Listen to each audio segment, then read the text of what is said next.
সাবেক পররাষ্ট্রমন্ত্রী ও বাংলাদেশ আওয়ামী লীগের যুগ্ম সাধারণ সম্পাদক হাসান মাহমুদ ও তার পরিবারের সদস্যদের নামে থাকা ব্যাংক হিসাব জব্দের নির্দেশ দিয়েছে Bangladesh financial intelligence unit BFIU. একই সঙ্গে তাদের হিসাবের সব তথ্য চেয়েছে সংস্থাটি।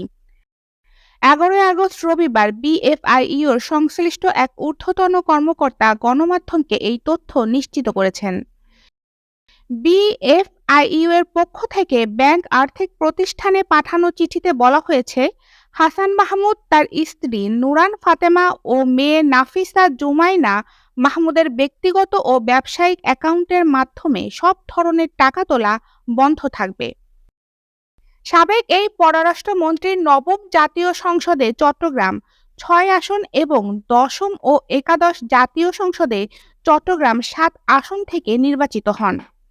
তিনি এর আগে পরিবেশ, বন ও জলবায়ু পরিবর্তন মন্ত্রণালয়ের প্রতিমন্ত্রী এবং পররাষ্ট্র মন্ত্রণালয়ের প্রতিমন্ত্রী হিসাবে দায়িত্ব পালন করেছেন। ইয়ামুল আশরা বৃষ্টি, সময়ের কণ্ঠস্বর ডেস্ক।